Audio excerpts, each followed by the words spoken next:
There was a little mistake there. Did you notice? Oh, I tell you what. I'm still very, very angry. I'm still seething from last night. I really, truly am. And I've played that bloody Europa League theme that we don't have to play anymore because, we're out of the Europa League. And I tell you what, I woke up this morning and I must say I had a very nice sleep. And I woke up and I was so... Like, you know when you've had such a good sleep and you wake up and you're a little bit confused as to what day it is, what happened yesterday. I woke up and I was, what day is it today? I went, it's Friday. What happened yesterday? And then I went, oh yeah, Manchester United blew a 2-0 lead at the Tottenham Hotspur Stadium. And I'm still very, very angry. I'm seething. I'm furious. I'm fuming. And oh my goodness me, we're going to get into it. But I will be... professional. What's going on, guys? Welcome back to United View. Welcome back to another edition of Matchday Reloaded. Live as it gets here at Panenka Studios once again. On time today. Oh, we've got to talk about Tottenham 2, Manchester United 2. And I said it in my fan view last night. I am angry. I am frustrated. I am annoyed. But I'm not surprised. I'm not surprised because I felt like everyone watching that game could see it coming. This is what I was worried about going into the game. And the most frustrating thing about it is going into the game, I know people go, oh, it's Spurs, it's Tottenham, they're very Spursy, they lost 6-1 at the weekend, etc., etc. But I said, look, they did get rid of their manager. There's going to be somewhat of a new bounce. The new manager can say to them, take the shackles off, play with freedom, go out there and express yourself. And guess what? They didn't really in the first half. We rode our luck a little bit, but we did what we have asked them to do so often this season in those big away games. Take the sting out of it, score an early goal, silence the crowd. We did that and we still managed to blow it. And I'm absolutely furious with it, to be honest. I really, truly am, because... I still think we're going to get top 4, don't get me wrong, and apologies for being a bit of a whinger, a moaner this morning, but that was there for the taking last night, truly it was, and we spoke about it, haven't we, that for me, it felt like a cup final, win, top 4, done, and we're still in a very positive position for the Champions League, so I still think we'll get it, but the point being is, it was there, we had an advantage as well, in that we were 2-0 up and we still didn't get the job done. We crumbled. The team has such a soft underbelly. And I'm absolutely furious about it because it's not the first time. And I know now we're going to have to go into a press conference again and it's going to be like, hey, how'd you bounce back from this one? And Ten Hag even said it. It's about bouncing back during the games, not game after. Not going, well, we'll go again at Old Trafford at the weekend against Aston Villa. No, do it in the game. When it goes to 2-1, go, hey, maybe we should take the sting out of this again. Maybe we should actually be mature enough, experienced enough to put our foot on the ball and not give it away every 5 seconds and just put pressure on ourselves. To be honest, the only thing that the Spurs players will be thinking is, how didn't we win? How didn't we win the game? Because they were missing sitters towards the end of it. Eric Dyer, Son, it just absolutely... it was pathetic. It really, truly was. And I'm so frustrated with it. And again, obviously, I'm still confident we'll get top 4. I still think we've got the run of games. We'll still have enough. We're still in a good position. But that's really frustrating. It really is. Really, really, really frustrating. And, I don't want to go overboard. Like I said, I've seen people go, we're not getting top 4. I still think we will. But it's just... it's really frustrating. And this is what it is. Gosh, one of our members saying, Morningal, we're still getting top 4, positive, support the lads. Are you a real supporter? And it's stuff like this, right, Gasha, and obviously always it's everyone's opinion, but I think you're allowed to be frustrated after last night when you go 2-0 up.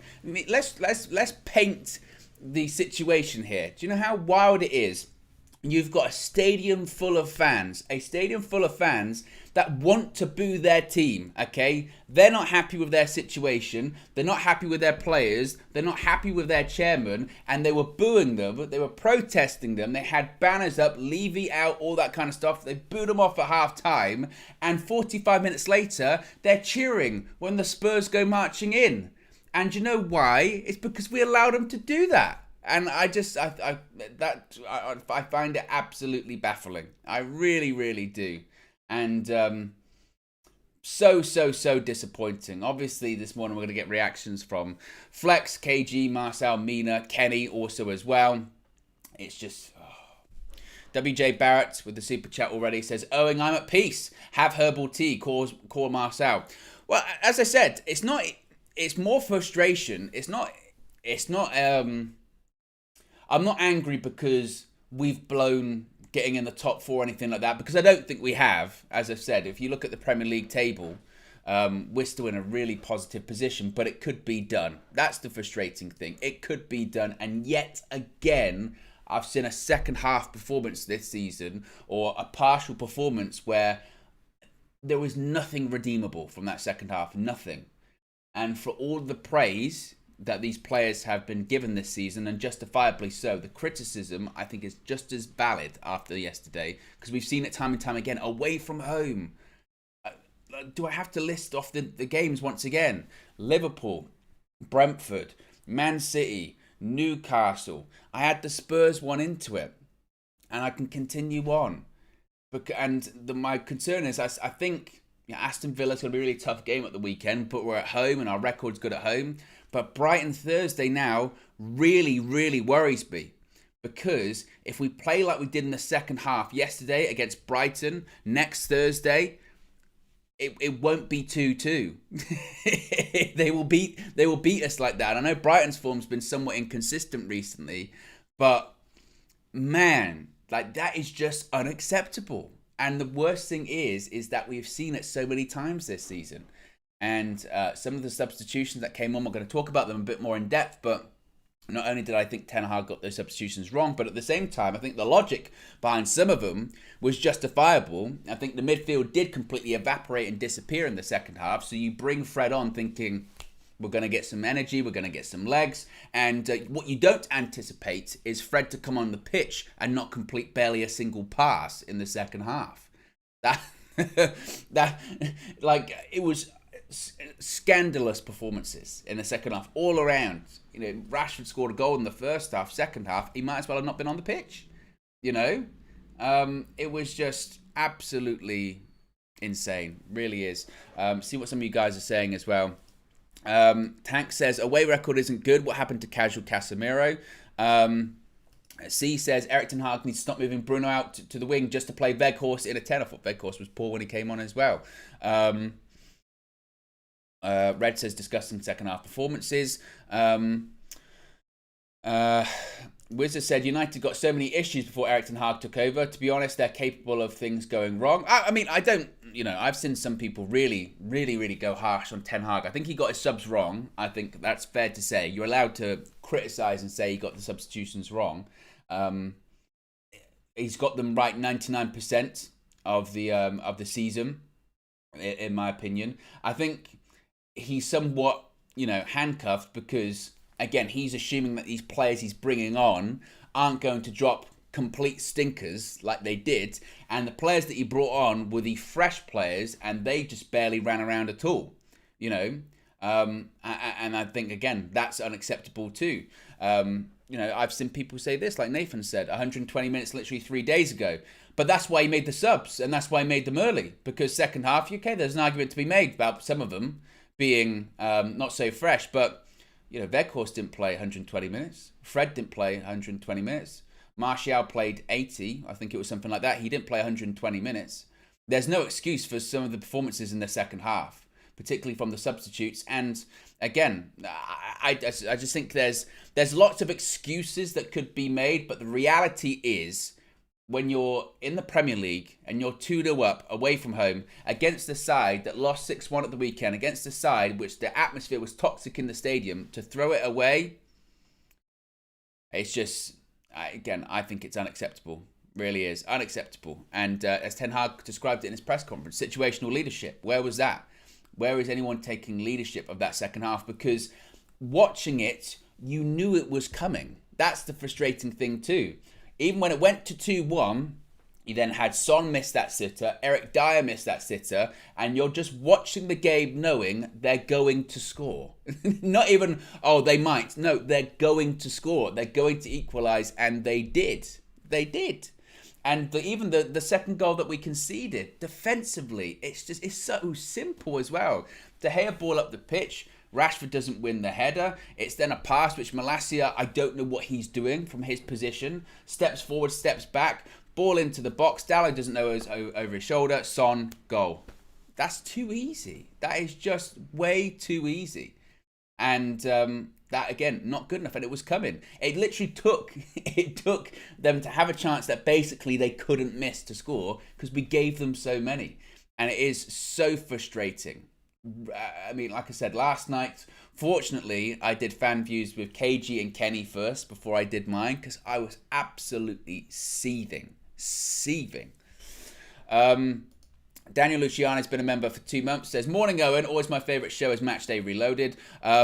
It wouldn't be such a big deal, but it feels like becoming a bad habit. Hate losing the lead. And look, again, that's my frustration. And again, I don't think we've thrown away, what we're going to achieve this season. I get the top 4, and we have still won a trophy, and we are still in a final. Play like that against City, though. The only hope we have is that it's a one-off game and somewhat of a neutral territory, not an away game. There'll be more United fans there probably, but really concerning stuff last night. No doubt about it. That's just. It's almost just another reminder as to where we are. That this team is still soft, and we still need, come the summer, obviously we need that striker. And I do think if we'd have had that legitimate goal scorer last night, you could have maybe been 3-0 up at half-time, maybe more than that. And what we do also need is that strength and depth of the type of player that Ten Hag wants. So bringing on players that are technically proficient, bringing on players that can get their foot on the ball and take the sting out of the game, and also just bringing in more leaders. Really, that's the frustrating thing. As for some quotes from the players and the manager after the game, Erik ten Hag said, "When you're 2-0 up, then you are disappointed when you draw. That is obvious. We were not that good over 90 minutes, and to be honest, we weren't even in the first half. Whilst we got those 2 goals." First from Sancho, which was an excellent goal, cuts inside, puts it in. And again, even the timing of those goals were perfect. That was the frustrating thing too. The timing was absolutely perfect. Early goal, settle the crowd down, settle yourself down, quiet down the team, make the fans think, oh, here we go again. And then Spurs, to be fair, they did have some chances in the first half. They weren't clinical with them. They were wasteful. Perisic had a shot at De Gea. He makes the save. We got the other end. Bruno, brilliant pass. So I thought in the first half, Bruno was excellent once again. Brilliant pass to Rashford, goal. So you've got a goal right at the beginning of the half and right at the end of the half. Half-time, 2-0 up. It can't go much better than that. But, as I mentioned, the signs were kind of there in the first half because Spurs did have chances. But then second just might as well have not shown up, honestly. Now, as far as facing Aston Villa next, Ten Hag said, it's another game. We need energy and we need to be ready. He continued by saying, we came here and as every game we come to win. It's clear how they managed the game and wanted to win, which we didn't. Before, I think a draw was okay, but when you see this game, you have to get over the line. We didn't look ready, and this is probably the biggest thing. This is probably the biggest thing in that Ten Hag said after the game, and he's absolutely spot on with it when he said, we didn't look ready. Some players thought 90% was enough. And that's exactly right, because what I saw in the second half, but I did see it at points in the first half as well, and I thought it in the first 5 minutes, to be honest, but particularly in the second half, is some players were just coasting through that game. Just walking around, jogging around, half-assing it, not taking care of the ball, sloppiness, 5-yard passes either side of them, going to a Spurs player. To be dominated by that Spurs midfield really is an embarrassment. That's one of the worst parts of their team. Their midfield is terrible. And the second half, it absolutely just evaporated. Absolutely evaporated and disappeared. And some of those players did think 90% was enough. They thought, we've done our job now, first half, 2-0 up. We don't even need to try that hard. And to be honest, I think what Ryan Mason would have said to Spurs at half-time, honestly, would be, you're 2-0 down, lads, but you have had a couple of chances. And we've made a track record for ourselves now, haven't we? Because if you're any manager worth your salt and you're losing to United at half-time, but you're playing at home, you'll say, hey, keep going. Keep going, because they'll give you a chance. And if you score one, you'll either draw it or you'll win the game. Because they'll crumple, because they've done it so many times. It's a real issue. Now, you know, we're talking about us qualifying for the top 4, which I think we will. But it's almost somewhat of an achievement, isn't it? To qualify for the Champions League, but not beat any team in the top, was it 12 in the league? That's a massive problem. And that speaks to a much wider mentality issue.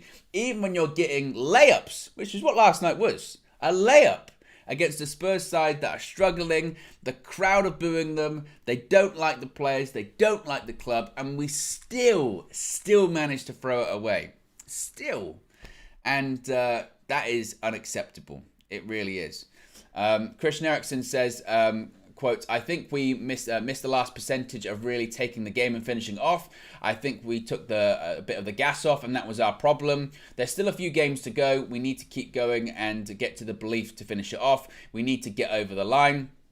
Ten Hag said, we lost focus. You have to bring it every time. I know they are not robots. It's a tough schedule. But when you play for Manchester United wearing that shirt, you have to give it on every occasion, ready for the battle. When you see the first half, I don't think we played brilliant. In the period after half-time, we lose control. I already prepared the subs at 2-1. You bring Fred on, who can win the ball. Martial, who can keep the ball. Rashi, Anthony and Bruno make runs behind. The issue is with that, of course, is that he says Fred, who can win the ball, he could do nothing last night. And Martial, who could keep the ball, and he came on and he didn't hold up the ball either.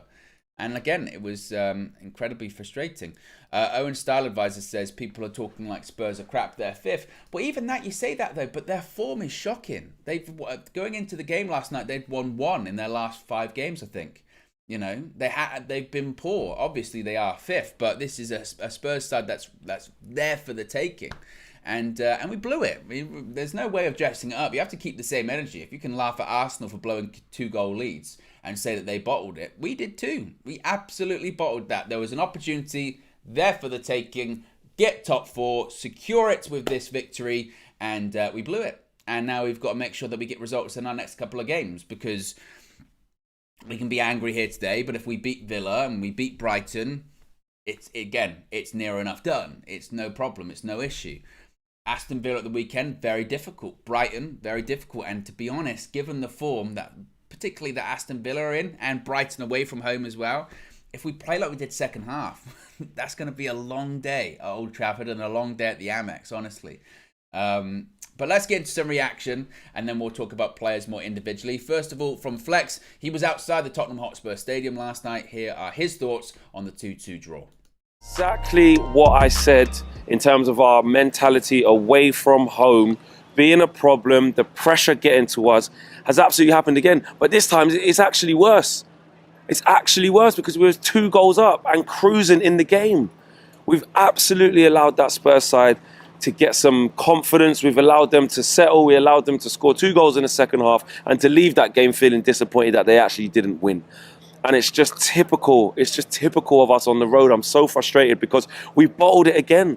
We've bottled it again at a big away ground on an away day where a win is a must, you know, and from a winning position, which is even worse. I mean, at the end of the day, you know, you look at the start of the game, you're thinking Spurs coming out, they're lethargic, the fans are not even the fans didn't even clap the players onto the pitch.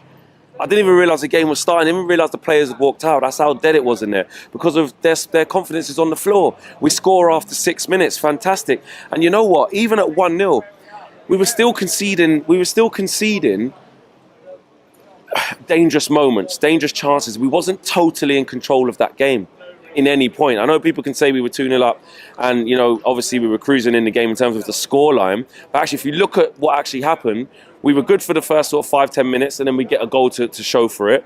Then in between that, you know, you got Harry Kane flashing the ball across the box, no one in there. You got Richarlison, who's bearing down one-on-one, chooses to cross instead of shooting. You've got Perisic, who gets a chance one-on-one with David De Gea, which actually then leads to our goal. So we conceded dangerous moments, really, really dangerous moments, actually, where we were lucky that Spurs were crap in that first half and wasn't committing numbers into the box. But then, you know, we hang in there, absolutely fine. A beautiful ball from Cristiano Ronaldo, from Bruno. Don't know why I said Cristiano Ronaldo, so random. Beautiful ball from Bruno, all the way to Rashford, and Rashford puts his left foot through it. And you're thinking, right, you know what? At half-time, you go in there and you say, right, guys, 45 minutes, you're in the top four. Done and dusted. Put them to bed. It's over. It's done. And what did we do? In the first sort of 5 minutes of that second half, you could see the screw turning. You could see they're getting corners. They're building up confidence. We're giving the ball away. We're not winning tackles. We're not winning duels. The intensity's gone. And slowly but surely, you give Tottenham the little... open up the door for Tottenham to just build some confidence. Then they start missing big chances. And then they start knocking on the door. And then you're like, you know what? They're going to score. You just felt it. And I know that sounds really pessimistic. But I knew it. I said to the guy next to me, and he said the same thing. He said, they're going to score here. They are 100% going to score. And this is what we do away from home. We are mentally fragile away from home in the big games. And we can laugh at Spurs and say they're a mid-table team, the way they play, and all this just got spanked 6-1. And that's what I said in the preview. I literally said this. The only thing that's annoying is that actually we went 2-0 up. We went 2-0 up. I expected that what we saw from Spurs in the second half, I expected that in sort of like the first 15, 20 minutes of the game where it'll be tough, we'll have to defend well, they'll be up. But actually it's even worse because we've bottled it from being 2-0 up. Now, I spent all this time saying, look at Arsenal, 2-0 up, you know, bottling the lead. That is bottling it. That is bottling it. And look, again, we've made progress this season. Of course we have. We've made major strides. But listen, we still need 4, 5, 6 players to come into that team, starting. Big up Flex, as always, outside the Tottenham Hotspur Stadium there. And look, as he mentions, I think clearly, it's clear to see there is a mental or mentality issue in regards to away performances this year. I mean, I'm just looking at the table again. If you look at the table, so Arsenal top, lost away from home. Man City second, lost away from home. Newcastle third, lost away from home. Spurs drew. Aston Villa lost away from home. Liverpool lost away from home. Brighton, we played them on Thursday away. Brentford lost away from home. Fulham, we beat them away from home. Last minute Garnacho. Chelsea drew away from home. Crystal Palace drew away from home. It's only then when you start to get into teams in like 13th, 14th and 15th where we've actually started to beat these teams away from home. And that's not just a one-off. That there is too much of a pattern there, really. There is too much of a pattern there. And again, I understand that people will point to the FA Cup semi-final at the weekend and say that I think it was something like, was it 10 of the 11 started or something like that in the FA Cup semi-final? And, you know, a lot of them played a lot of minutes. But realistically, it was the subs that cost us that game, really. Because if you look at what Ten Hag tried to do, he tried to make those subs early on. He saw very early on in the second half that United were struggling, so he brought on Fred. He saw that we were struggling, so he brought on Malacia. He saw that we were struggling, so he brought on Martial, who again played the FA Cup semi-final, but he didn't play extra time. He brought on Weghorst. All of these people didn't play 120 minutes, and all of them putting absolute stinkers. They looked just as lethargic as the players that were playing all of those minutes at Wembley. So that's unacceptable too. And as I said, I think they've got to have a real good look at themselves. They truly do, and it needs to be addressed. And now that game against Aston Villa at Old Trafford has just become incredibly. I mean, it was already important, but that's going to be a massive game, and we have to win that one. We truly do. I mean, again, looking at the table, thankfully we're still in a very strong position when it comes to top four. We're currently fourth on 60 points. We're still 6 points ahead of Spurs, 2 games in hand. So it's firmly within our hands, within our grasp, that one. Villa, We're 2 games ahead of them, 6 points ahead of them. Again, if we were to beat Aston Villa at Old Trafford, we're 9 points ahead with 2 games in hand. You would think they're not going to catch us there. Liverpool, we've got 1 game in hand over them, but we're 7 points ahead of them. So again, if you win your game in hand, you're 10 points ahead of them. You feel like, okay, it's near enough done. Brighton, they've got 1 game, is it less than us? But they're, how many points are they behind? 11 points off. So again, we're still in a real positive position, and all of those teams below us, Spurs, Villa, Liverpool and Brighton, have to rely on us dropping more points, bottling it even more, and also defeating us. You know, if we beat Villa and we beat Brighton, or even if we beat Villa and got a point at Brighton, frankly, even if we beat Aston Villa and even if we lost against Brighton, we'd still be in a real positive position, and I feel like a lot of these teams still have to play each other, so it's certainly not over. And I did see, whilst I was very angry and upset, and like I said, I was furious after the game last night because I felt that we'd thrown that away, I felt that it's important to distinguish. We threw the game away. We didn't throw top 4 away. And I think those people saying, we are not going to get top 4, I think that's a bit of an overreaction because, I mean, we're still in a very good position. And I think in terms of looking at those teams, as was the case last season, 4th place will go to the most consistent of an inconsistent bunch. And I think that's the best way to describe us in terms of, you know, Spurs, Villa, Liverpool, Brighton. But we've still got to get the job done. You know, that's the case. We still have to get the job done, and that's really important. You know, that's really important come the weekend. Let's see what some of you guys are saying in the chat as well.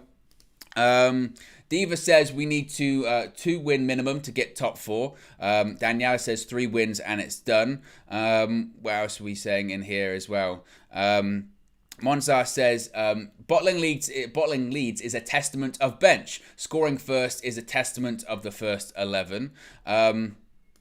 Wayne says, I'm getting pissed off with the negativity here. We have played too many games with no strength in depth. Top 4 and cup is more than we could have wished for. I'm not, again, maybe you're misinterpreting me there, Wayne, because I'm not saying, I've not moved the goalpost when it comes to this all season. If you look at the beginning of the season, top 4 in a trophy and plus in another final, that is a tremendously successful season. But I think you're allowed to look at last night's performance and be frustrated that we've seen that again and again and again. And some of these players, as Erik ten Hag has said in the press conferences several times, the players have shown they're capable. So why they can't be consistent is incredibly frustrating. And just to put it down to, while they've played a lot of games, that's too easy. That is too easy, and that's letting them off the hook for poor mentality. You can't. Maybe I'm different than you, but I cannot, and I never will be happy with going 2-0 up, being 2-0 up at half time away at Spurs, drawing 2-2 and going, we've played a lot of games recently. I can never do that. And that cannot be the mentality of Manchester United. Historically, it's never been. At White Hart Lane, in our history, we have gone in at half time. Was it 3-0 down and won the game 5-3? That is the mentality of Manchester United. And as I said, I'm not. If you want me to have perspective on the issue, I still think we're going to get top 4. I'm still very happy with the season, but I'm not happy with last night. And that's you can't be happy with last night. But you can be happy with the season. I'm very happy with the season. I'm good at top 4 trophy. Come on, that's it. It's just I think, and again to put it down to, well, some of the players are tired. Well, the players that came on weren't. You know, there's no mistake in that. And we're out of the Europa League now, which I think will be a positive for us, honestly. But that's we can't just brush it off and go, we're tired. We can't do that. That's not the Manchester United attitude. Erik ten Hag's not coming out. Can you imagine if Erik ten Hag came out in the media after the game when we've played a lot of games recently, it's very tough. He said we threw it away. He said some of the players thought 90% was enough. He said it's really frustrating. You know, that's the mentality. Those are the standards. We want to win every game. It's not possible to win every game, but when you're winning at half time, that's the frustration. But you know, people got different mentalities and different opinions on that, which again is totally fine. But I'm never going to be happy with that. I'm just not. Let's get some more reaction. Here's what KG said after the game. Bottle jobs. That's it. Bottle jobs. There's a lot of bottles being thrown around underneath the people that are really getting for stuff, and then there's the bottlers. And you know what? Man United, you have to put them in there with that because today Newcastle, they get the result, they do what they need to do. Man United, they got one job, literally one job. Get it done, secure the win, and we go another time we play a top 9 side or something, and we don't get the result away from home. It's ridiculous. Like that's an embarrassment considering how we started that game. Like I can't believe it. Like I'm so disappointed in I'm disappointed in even maybe the changes. Just like, and you know what's so crazy? I would always say Ericsson off, Fred on. Fred, diabolical. Another player, diabolical. Casemiro, diabolical. I don't even know what was going on. He didn't. How do we lose that midfield today in terms of what they have to what we have? It's a joke. It's ridiculous. It's a lack of energy. Just the team lacked character, lacked bite, lacked fight, lacked everything you're looking for in a team that's saying, you know what, I want to secure this top 4, because now, not like it's wide open, still got a game in hand, it's Man United can still do it, right? It's still up to them. But then don't make it easy. It's just that don't make it easy for teams. Now you got to go to, what's our next game? Aston Villa at home. And I think to your point, it's the case whereby, like you say, if we win tonight, you're 9 points ahead of them, 2 games in hand. It's done, basically. It's done. You've got it. And like you say, it's not that it's over, but it's just a case of again, from a 2-goal lead. From a 2-goal lead. And why do you think we see this? I mean, because Ten Hag said it in his press conference, saying it's about, how many times we've spoken about bouncing back this season. Next game we'll bounce back. And I'm sure he'll be asked about it again. Can you bounce back in the next game? But as he said, why can't we bounce back in the game? Why, when we go, when we still got a lead 2-1, why don't we go, okay, let's just settle this down? I think from the moment that we went 2-1 down, we knew. We knew they were good. We knew it was coming. It was like, do you know what's crazy about this result? Yeah, is we're lucky to get away with a point. Yeah, they missed some big ones. They missed some big chances. Some missed a chance. I think someone missed a free header. Well, I don't know if it's Kulusevski. Oh, there you go. So it's frustrating. I am frustrated. I don't want to overreact, but I'm frustrated. I am, considering the side. And we knew that. Do you know what was worse? The worst thing about that performance is in the first half, that's when we was expecting Spurs to show up. The Spurs that lost and the Spurs that wants to have a reaction. Man United deal with the first half. Second half, they come out chilled. They come out relaxed. And we're not scoring enough goals. Man United are not being clinical enough. I'm thinking about clean sheet and just excitement. I get worried because Kane hasn't had his moment today. Kane hasn't been involved in the game. Kane has his moment. Kane does what, why we're saying, is Kane a good player? Is Kane someone that we should be looking at? So just to end like that is just annoyed me. I'm annoyed. Man United, and again, it's the players, it's the bit part players or the lack of quality that we need to call on off the bench, because there needs to be, when Casemiro playing rubbish like that, we have to be.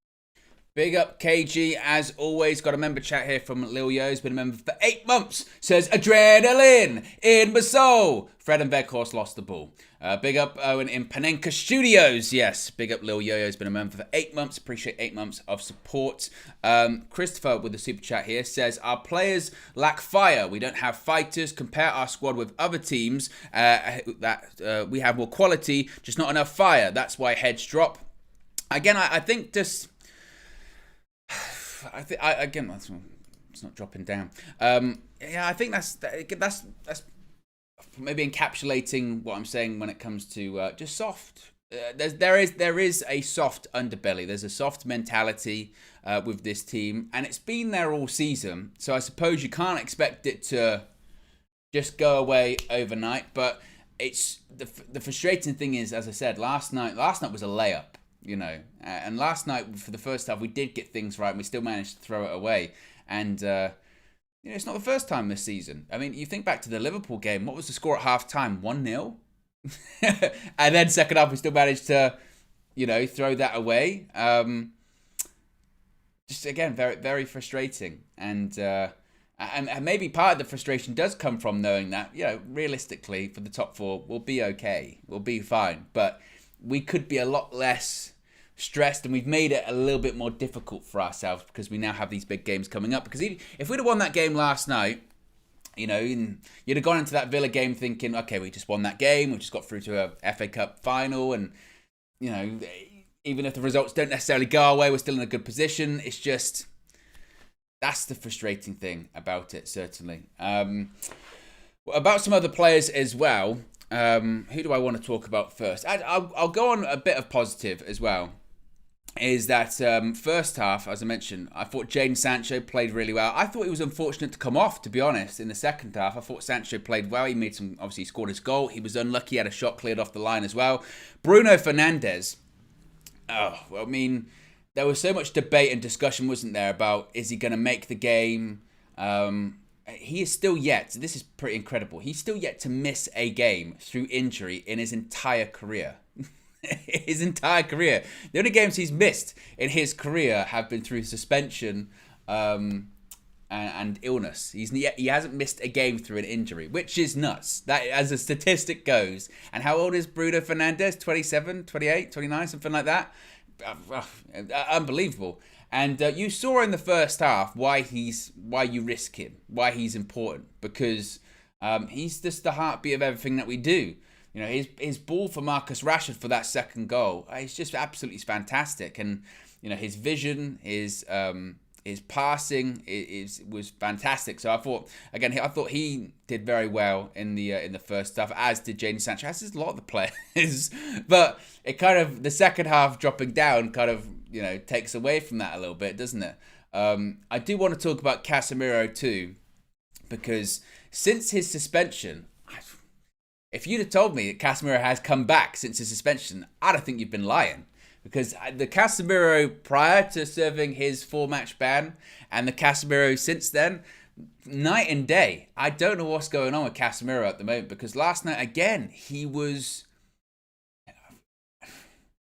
You remember when he first came in at the start of the season and Flex had the Cas agenda, which is very real. Don't ever let him forget he had the Cas agenda. And when he came in at the start, he was kept out of the team for 2 or 3 weeks, something like that, by Scott McTominay, which now, in retrospect, seems sacrilegious, doesn't it? But, McTominay at the time was playing well, and Casemiro, when he was playing, he was taking a while to get up to speed, wasn't he? I remember he played against Real Sociedad, I think it was in the Europa League, and I think he came on against Southampton away from home, and I think he came on against Leicester away from home as well, and his passing was a bit sloppy, and he was giving the ball away at times, and it was sort of like, maybe have we been sold a dud? No, we haven't been sold a dud, but have we overrated him? Was it because he was playing alongside Luka Modric and Toni Kroos at Real Madrid? Did they kind of do the sort of all the good passing stuff for him? And then we come to find out, no, Casemiro, as we know, is an excellent player, a really influential player, and for the remainder of his time there was absolutely brilliant.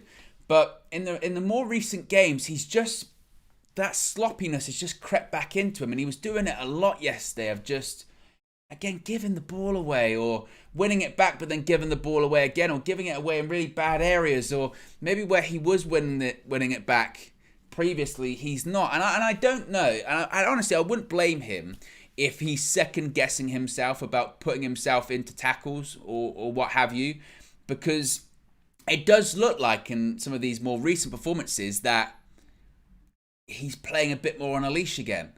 And if that is the case, and I think that will shake it off. My feeling is that just in the same way that it took him a couple of games to get going at the beginning of the season, it might be a case of that. I mean, he actually has missed quite a lot of games this season. He's missed 9 games through suspension overall.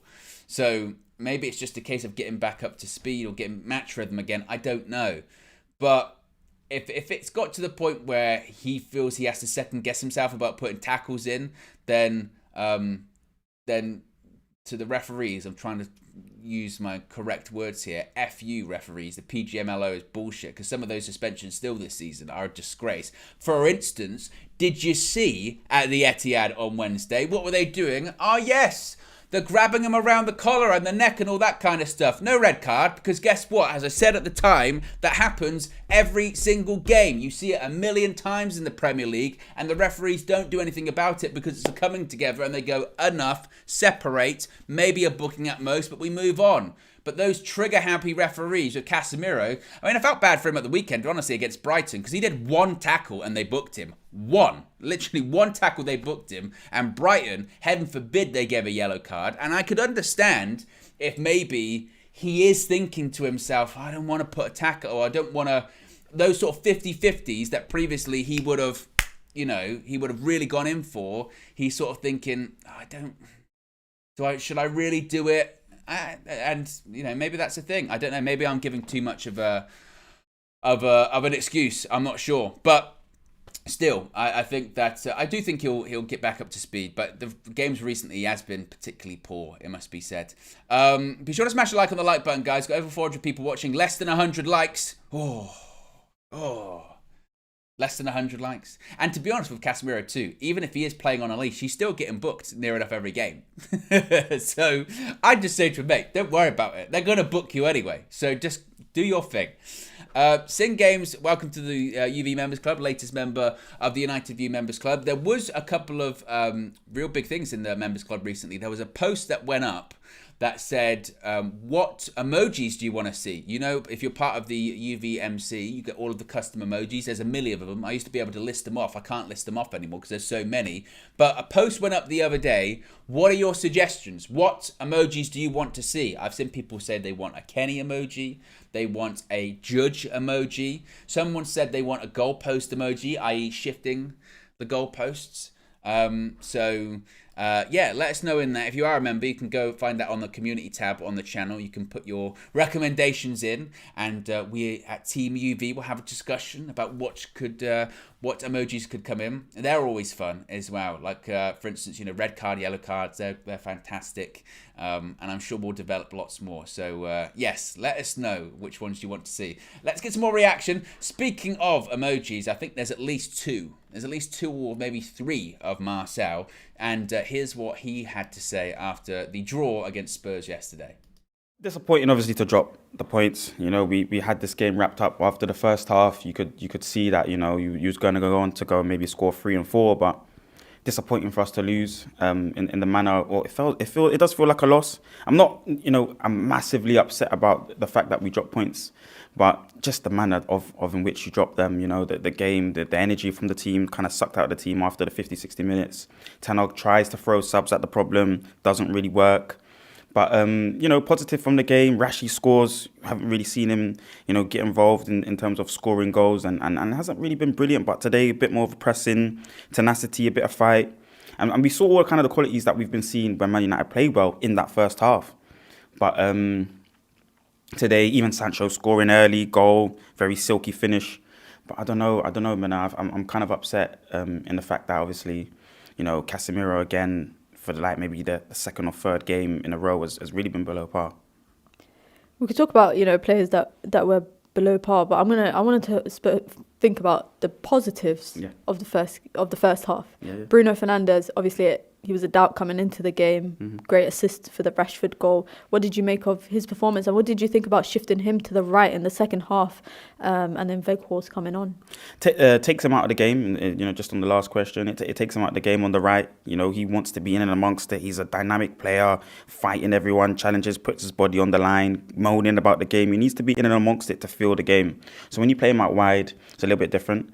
He did try and still create a chance. I mean, there was a chance where Rashford, where he tries to play the ball, you know, in between that channel of the goalkeeper and the last defender, for Martial to run onto and get a tap in. But Martial doesn't really make that gamble and run into the box.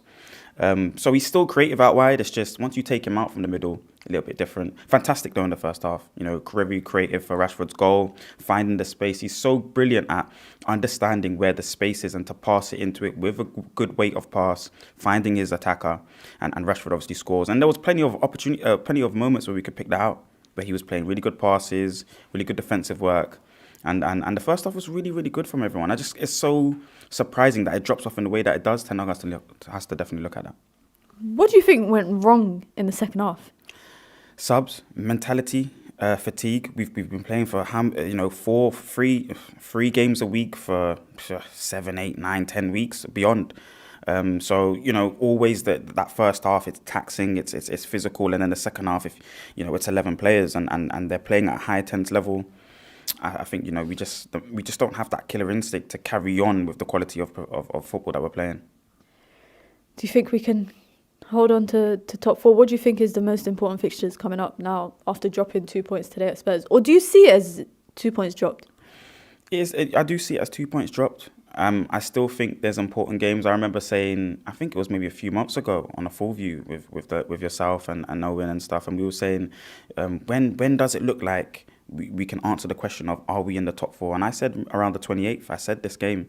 And at that point, we would have played Chelsea, but, it's been rescheduled now and so forth. But I would still predict it from this point now, because this game is finally finished. And I would still say we're comfortably going to get top. Big up, Marcel. I want to talk about Marcus Rashford. And obviously, he got his goal last night. Was one of those players that definitely did drop off second half. What I would like to ask you guys in the live chat, do you think that Marcus Rashford is still working his way back from his injury? Of course, he came back for that game against Sevilla away from home, came on. His first start back was at the weekend against Brighton. Obviously, started again last night. Got his goal. And he maybe could have had a couple more, actually, in the first half. He had a couple of other opportunities, didn't he? I think Fraser Forster made a couple of saves. My feeling is, I'm feeling that maybe he's still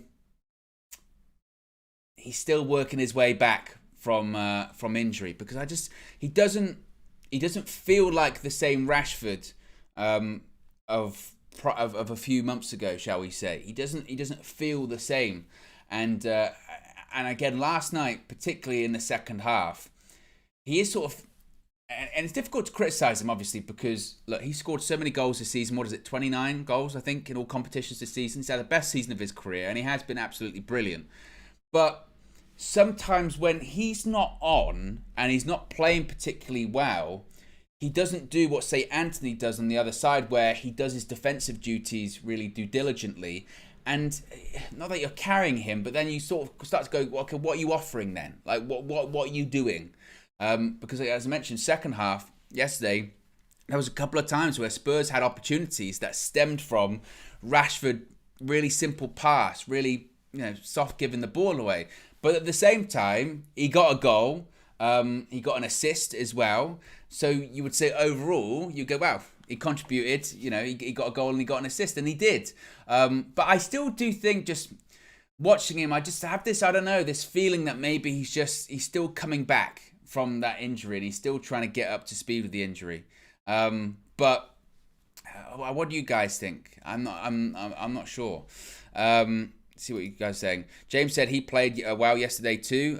Jay Warnock says, I thought that about Rashford in the last month, that maybe he's still working his way back. See what you guys are saying. Makish says Rashford needs to control his emotions better. He plays with too much heart. Compost says he's definitely not a centre forward. Well, it was funny because again, he had a better first half when he was playing through the middle. In the second half, when Martial came on, and this is, again, it goes back to the subs, isn't it? Martial wasn't doing, I felt, what he was meant to be doing, which is holding up the ball. Rashford was just running into blind alleys, and just none of those substitutions worked at all. But I still I don't know, I just have this feeling with Rashford that he's still slowly coming back from his injury. But if coming back from his injury means he's scoring goals and getting assists, that's one thing. But there you go. Let's get some more reaction, this time from Mina inside UVHQ. Here are Mina's thoughts. I'm back. Firstly, it's been a while since I've been back in the UVHQ for a match view and for a fan view. My last game was actually Real Betis, and a lot has happened since then, including the performance today, which for me, that second half was just an abysmal performance. During the match view, I was actually saying it in the first half before we kind of even got that comfortable 2-0 lead. I did say that, you know, I was worried about Tottenham's wing backs who were literally hugging the touchlines, which as a result, Kane, Son and Richarlison were tucking in a lot more. As a result, our backline were tucking in a lot more. Wan-Bissaka, Dalot and the wing backs just had so much space to operate. And you saw those switches coming quite often, Romero to Perisic and Lenglet to Porro, and we saw that quite a few times. And the second goal was actually something quite similar. We conceded a goal that equalised our Harry Kane assist to Son because our backline just fell asleep. They tucked in so much. Dalot completely lost his man. But I'm going to talk about the positives to start with. I think Bruno Fernandes just showing what a leader and what a captain he is. There was doubts about his participation in today's game following the weekend, and he persevered through his injury. I don't know what happened behind closed doors. We don't know what happened. We might never know. But what we do know is that he played today, and he played a full 90 minutes after people were worried that he might not play. That picture that went viral from his wife's social media of him with his leg up, ice on it, some crutches, a boot, etc. And he got an assist. For me, the big difference maker was that chance that he missed. He skipped past 2 defenders and just smashed it onto the crossbar, where it looked like he was trying to chip it over the keeper. And that was for me a big game changer. If we slotted those chances that we had in the first half and the first 10 minutes of the second half, it would have been a completely different story. I'm very happy for Jadon Sancho, really hoping that he picks up that form and that confidence. I was saying when he had the ball in that particular moment, cut in, right foot, shoot, I didn't think he was going to do it, because there's so many times this season where we've seen him not do that, and we've seen him, you know, overthink it and dribble too much, run into the defender, whatnot. But instead, he went for that, and you could see how happy he was with the goal. Ten Hag and the players were happy for him too. And even Marcus Rashford, it took him 3 chances. On his 3rd chance did he manage to find the back of the net. But one positive that we can take from it is his confidence to start shooting with his left foot. He scored with his left foot today. That's 29 goals in all competitions this season. But he had a chance just before that with his left foot. Instead of, you know, cutting and taking it on his right foot, he just trusted his left foot. And that's what we want. We want a player to be able to use both feet at all times and just be confident enough to do that. And I can't lie, bar the goal and the assist that he had in the first half, second half, I'm going to talk about it because I feel like everybody was just poor. I'm not just going to say Marcus Rashford was bad in the second half, but I think everybody that played that second half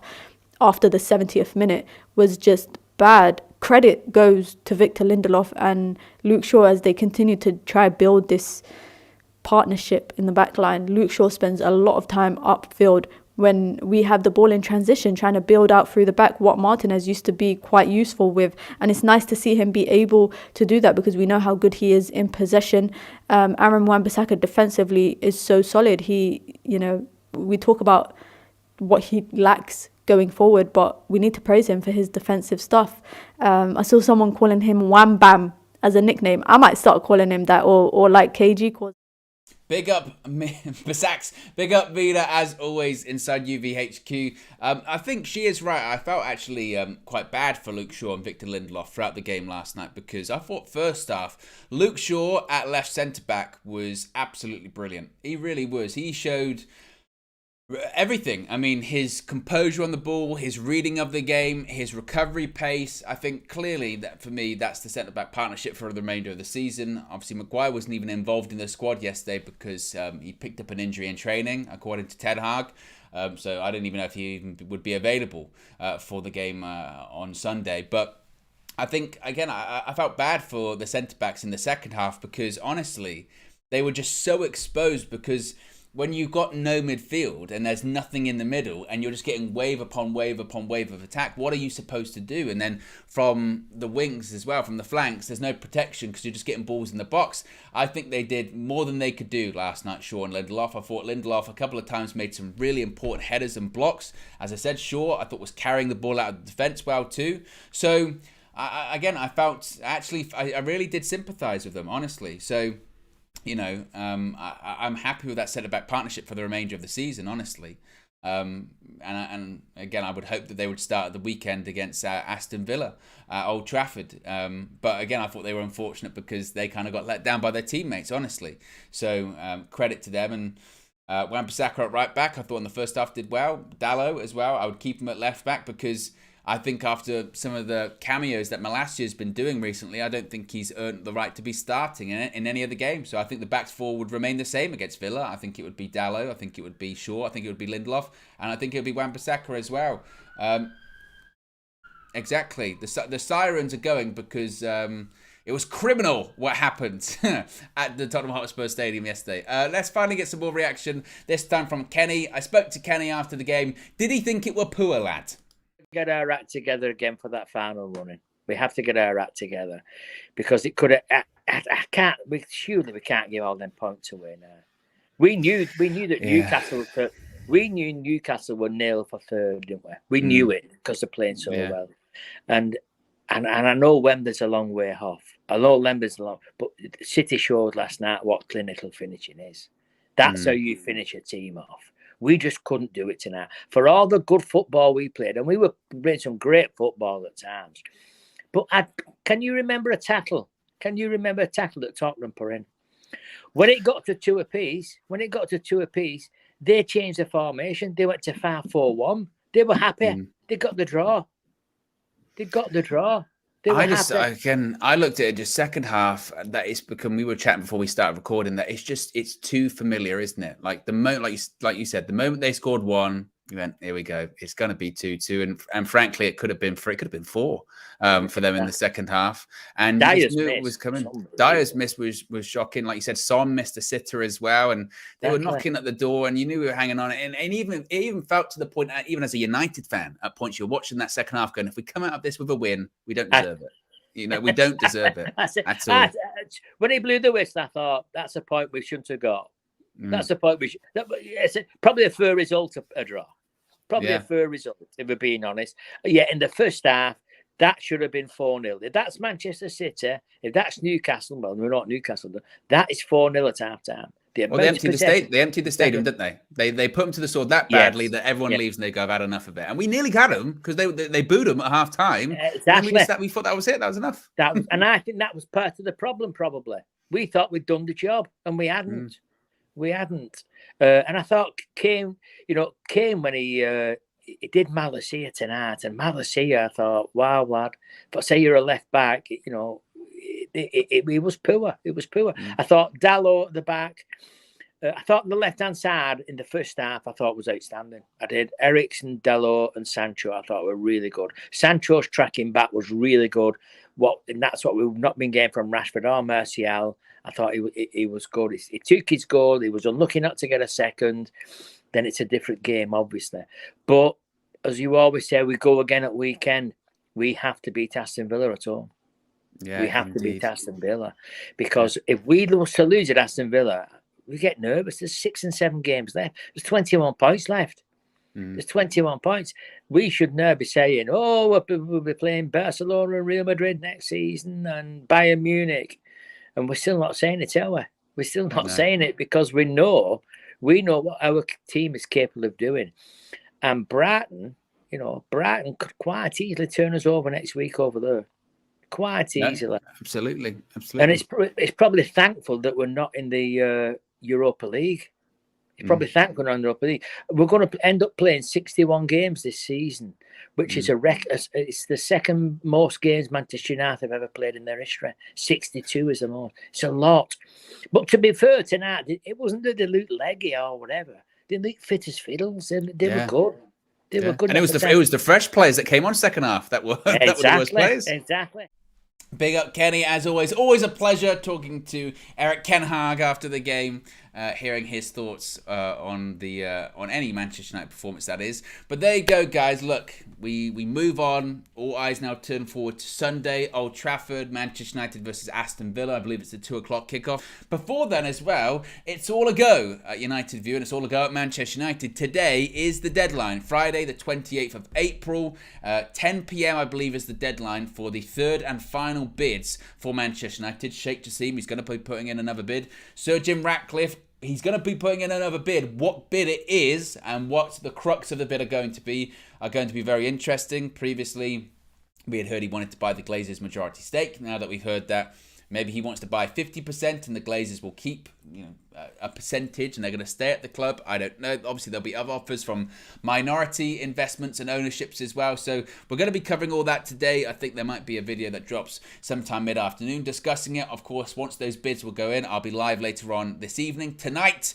discussing them, what it means for United, and hopefully we get a resolution to this takeover saga. It had been reported and put out there that, yes, this is the third and final round. These are the final bids, and after today, after a couple of days, the Rain Group are going to speak to the Glazers, and there's going to be a preferred bidder, and we're going to be heading into a direction as to where they move after the exploration of strategic alternatives. So a big day, a big week coming up for Manchester United, a massive weekend. So here's hoping we get some positive news. Here's hoping we get some positivity. And here's hoping we can come out of the game at the weekend against Aston Villa with a win and really nail on that top four spot, certainly. But as I mentioned, guys, be sure to subscribe, bottom right-hand corner. Be sure to click the notification bell. It's going to be a really busy weekend, busy week of content here at United View. Plus, obviously, we're going to have previews, match views, fan views, all that kind of stuff. So plenty of stuff to get into. Have a great Friday morning, and I'll speak to you again very soon. Peace!